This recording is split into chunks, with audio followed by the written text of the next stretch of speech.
So who wants to be epic? Everybody wants to be epic, yeah? Of course, no one wants to be average. It's all about being epic.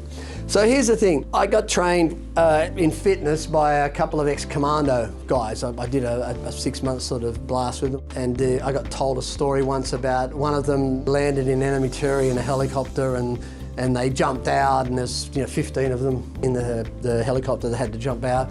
So they've landed, when you see helicopters, there's this dust that's just like flying out. So they've landed, and he said that the dust has sort of cleared, and he's looked behind and no one was there. So they've planned to jump out, but no one's jumped out. He's been the only one. Something's gone wrong and he's been left there. Now, someone like me, a mere mortal, I would have crapped my pants. I would have fainted probably, yep. But they're trained to be able to embrace that type of fear. They're trained to be able to handle that type of emotion. And the first E in EPIC is about embrace. You've got to embrace your fear. This is what happens. We try and resist fear. Fear's healthy. If you're walking too close to a building, it's going to tell you. Yeah? If you step off a curve too quick with a car coming along, it's going to let you know. If someone's going to harm you or your family, then that's what fear's about. It's a safety mechanism. But what it's become is something that's been labelled to scare us. It's become an emotional feeling, oh my God. Like some of you today are at different levels of fear. Why? Because you're thinking about it in the wrong way. You've been socialised, you've been normalised, you've been conditioned throughout your life to be afraid of fear. Because real estate is a fearful place to exist, because people are judging you, people are saying things, people are going to like you, I hate you, you're putting yourself out there marketing, they're drawing mustaches on your face. It's not a job where you sort of hide in an office all day and no one knows who you are. So a lot of fear and a lot of that stuff comes along with it. And when you're looking at doing something like you're doing today, well, that elevates that fear. And what I'm saying is if you just embrace it and don't resist it and start to understand that this is something to help you, not harm you, that's a big change. I can tell you categorically, if there's something that's not working in your business or life or any aspect of your humanity, it's because you're not embracing it. Fear is a healthy thing. See it as that.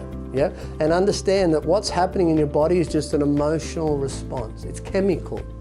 It's chemical. What's happening in your mind are just thoughts that have just been created around the fear that you've given labels to that make you understand what's going on. Snake, bite me, I'm dead. No good, right? What about the people who go, snake, wow, that's a long one. I might just step over here and check it out a little bit more. Wow, that's pretty cool. How good? Different, yeah? Same feeling, whoa, hang on, whoa, snake.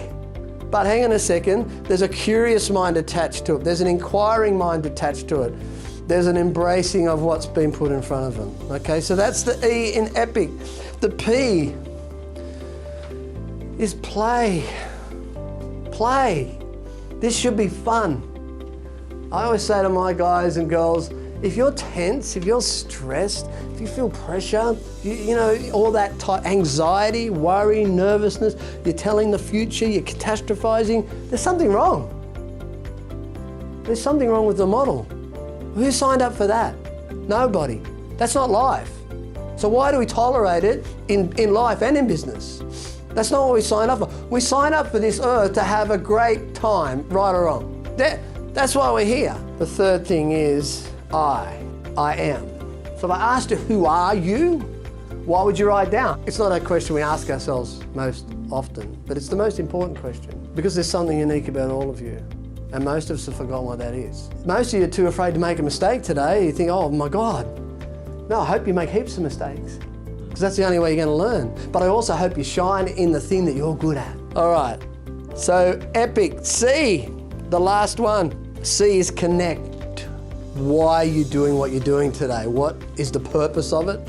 What aspect are you passionate about? You see, you're going to go and listen to your presentation worrying about the process and analysing the skill aspect of it to try and make it perfect because you don't know who you are or feel good about yourself to a certain extent. So this is an opportunity to prove yourself. You don't need to go in and prove anything. You just need to go in and be passionate and have a purpose about why you're in there. I'm in there to learn something. I'm in there to see what questions they ask. I'm in there just for the experience. I'm in there to fail. I'm in there to shine. I'm in there for some reason. I have a purpose here today. My purpose isn't to self-destruct and be self-critical and try and be perfect and try and have the best listing presentation in the world and try and impress these people. That might be your purpose. But if that is, you're off track. It's got to be something deeper.